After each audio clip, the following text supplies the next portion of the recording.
Aston Martin jalani akhir pekan terbaik mereka di F1 musim 2026 pada GP Belanda dengan Fernando Alonso yang sukses finish di posisi 9. Eksekusi strategi ugal-ugalan dengan cuma lakukan satu stop yang mana salah satu stintnya, Alonso harus bertahan dengan ban soft selama 33 lap, membuat pembalap Spanyol itu bisa persembahkan 2 poin tambahan di klasemen. Hasil kemarin lanjutkan progres positif yang sudah Aston Martin buat sejak upgrade besarnya di GP Hongaria, yang hasilkan improvement signifikan sampai 3 detik lebih kencang dari mobil versi sebelumnya. Aston Martin lanjutkan progres tersebut dengan meluncurkan upgrade aero di GP Belanda, di mana mereka berikan 5 komponen baru ke EMA26, sayap depan, dan optimalisasi downforce dari area underfloor, jadi fokus utama tim untuk mendukung performa mobil di sirkuit Zandvoort yang punya banyak tikungan medium cepat. Upgrade tersebut menyempurnakan upgrade Hongaria dengan membuat mobil jadi lebih seimbang dan punya setup window yang lebih luas untuk memudahkan tim dalam maksimalkan performanya. Kombinasi aerodinamika yang semakin kuat serta efisien dan bobot mobil yang sudah jauh lebih ideal membuat Aston Martin tampil sangat kompetitif sepanjang akhir pekan. Memang saat kualifikasi, mereka malah kembali ke circle 6 terbawah atau gugur di sesi Q1. Namun pada faktanya, secara kesenjangan gap itu adalah kualifikasi terbaik Aston Martin karena cuma terpaut 1,4% dari waktu terbaik di sesi Q1 yang merupakan gap terkecil sepanjang musim ini. Alonso gagal lolos ke Q2 juga karena masalah eksekusi karena dia terhalang Esteban Ocon saat lakoni hot lap terakhirnya. Jika dilihat lebih mendalam lagi dari data saat balapan esok harinya, Aston Martin secara mengejutkan merupakan mobil tercepat ketiga dari rata-rata waktu di tikungan sirkuit Zandvoort. Bahkan di sektor terakhir, ada beberapa momen di mana Alonso tampil sebagai pembalap tercepat di sana, yang membuktikan seberapa improve EMA26 secara performa handling. Menurutnya, secara aerodinamika, Aston Martin sudah jauh lebih baik dengan rasa percaya dirinya yang meningkat saat membawa mobil di sirkuit. Dia sendiri mengaku tidak mengira bisa eksekusi strategi satu stop, karena rencana asli tim di Belanda adalah bermain aman, dengan strategi normal 2 kali pit seperti tim lain. Namun karena grip serta keseimbangan EMA26 yang bagus, itu memudahkan Alonso untuk manajemen ban yang membuatnya bisa stay out lebih lama dengan ban soft. Secara aero dan sasis, Adrian Newey sudah tidak perlu diragukan lagi, karena dia bisa mengubah EMA26 yang handling sebelumnya begitu ampas, menjadi tim ketiga tercepat di tikungan dalam 2 balapan saja. Eksekusi upgrade yang diberikan patut diapresiasi, karena dalam 2 tahun terakhir mereka selalu bermasalah dengan sinkronisasi data, yang membuat komponen baru malah membuat performa mobil alami penurunan. Sekarang akhirnya mereka bisa dapatkan peningkatan performa yang sesuai dengan angka-angka di simulasi wind tunnel, yang menandakan level produksi komponen yang alami peningkatan kualitas. Selain upgrade aero, sebenarnya yang jadi highlight Aston Martin di Belanda adalah spek mesin baru dari Honda yang debut pekan lalu. Spek baru ini diproyeksikan berikan tenaga tambahan sampai 30 horsepower yang diharapkan bisa memangkas gap Aston Martin ke tim rival lebih jauh lagi. Tetapi seperti yang kami bahas pada video sebelumnya, Honda kemungkinan hanya berikan improvement sebesar 15 horsepower saja, karena prioritas mereka bukanlah top speed. Prioritas Honda adalah drivability atau perbaikan karakter mesin, serta reliabilitas yang jadi masalah fundamental dari mesin mereka di musim 2026. Honda sendiri mengklaim apabila spek baru di Belanda berjalan sesuai ekspektasi, yaitu terdapat peningkatan power mesin dengan target internal dari tes dyno yang terkonfirmasi di sirkuit. Selain itu, tidak ada masalah reliabilitas dengan sistem cooling serta pelumasan yang bekerja sesuai harapan. Ini merupakan progres yang sangat baik jika melihat betapa kacaunya Honda di awal musim. Seberapa besar peningkatan powernya Honda masih merahasiakan. Namun dilihat dari data, Aston Martin bukan lagi jadi tim dengan mobil paling pelan di lurusan karena mereka bisa lompati Haas serta Cadillac. Tapi ini jelas masih jauh dari kata memuaskan karena mereka masih tertinggal 1 detikan dan masih jadi pabrikan terpelan.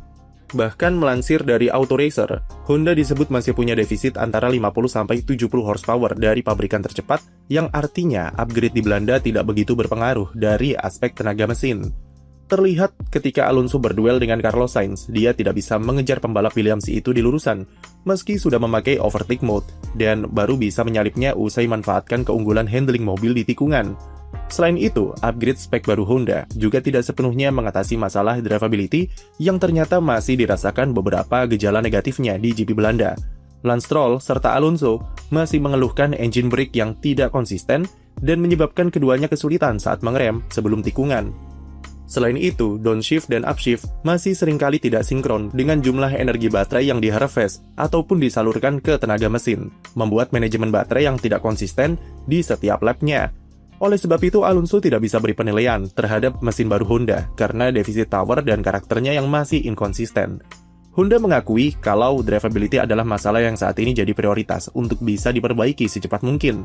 Karena menurut mereka, dari drivability yang lebih baik, Aston Martin bisa dapatkan tambahan waktu sampai 0,3 detik lebih cepat. Drivability sendiri merupakan aspek yang cukup krusial dalam seberapa efektif dan mulus sebuah power unit F1 bekerja di sirkuit.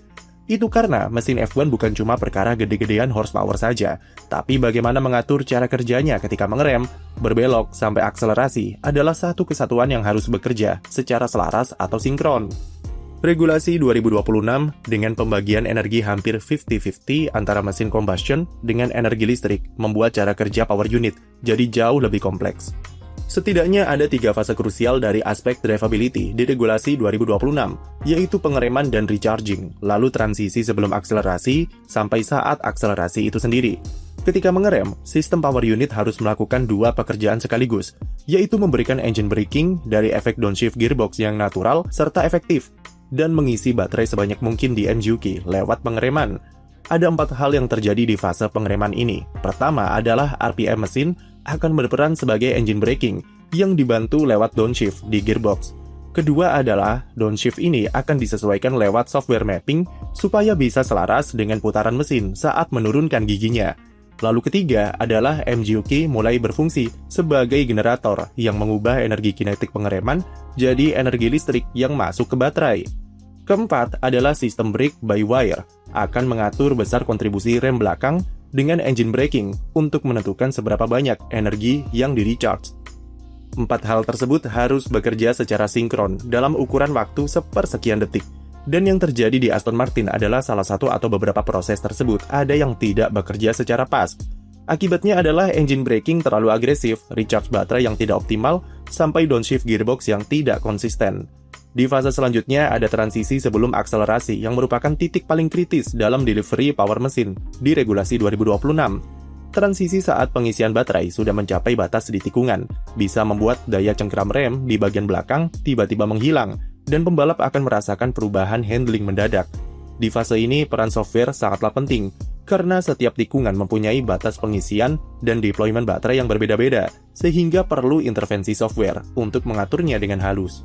Alonso mengalami masalah di fase ini dengan mesinnya yang ia katakan over-delivering dan seolah-olah ngegas sendiri saat menyentuh apex tikungan. Lalu fase terakhir adalah ketika pembalap sudah mulai injak gas. Peran software juga sangat menentukan untuk mengatur seberapa besar energi dari baterai yang disalurkan ke mesin. Jika terlalu agresif, maka ban belakang akan rawan selip atau spin, membuatnya gampang overheat dan jadi lebih boros baterai, serta berpengaruh ke defisit performa keseluruhan yang makin besar. Honda dianggap belum menemukan optimalisasi software yang tepat untuk membuat perilaku power unit mereka jadi lebih mudah dikemudikan oleh Stroll ataupun Alonso. Oleh karena itu, prioritas Honda adalah lakukan kalibrasi software di Jepang untuk menyelaraskan engine mapping dan mengatur transisi dari fase recharge ke fase akselerasi supaya lebih halus. Aston Martin juga punya peran besar karena ini adalah tahun pertama mereka memakai gearbox buatan sendiri. Tim harus berkolaborasi dengan Honda supaya karakter downshift-nya lebih natural dan bisa sinkron dengan engine brake saat pengereman dan sistem brake by wire dari Aston Martin. Secara arah pengembangan, Honda sudah melakukan hal benar dengan fokus ke masalah fundamental terlebih dulu sebelum menambah powernya. Mereka percaya diri bisa hasilkan mesin kompetitif mulai tahun depan, namun dengan catatan masalah drivability serta reliabilitas ini bisa diatasi sampai akhir musim 2026. Aston Martin menaruh kepercayaan besar kepada Honda, namun mereka tetap realistis dengan menaruh opsi ganti supplier mesin pada 2028 nanti dengan kabar yang menyebut bahwa Lawrence Stroll sudah berdiskusi dengan RBPT dan Mercedes sebagai opsi alternatif. Jadi cepat atau lambat, dengan semakin bagusnya aero dan sasis buatan Yui, maka tekanan kepada Honda untuk segera tingkatkan performa mesin akan semakin besar.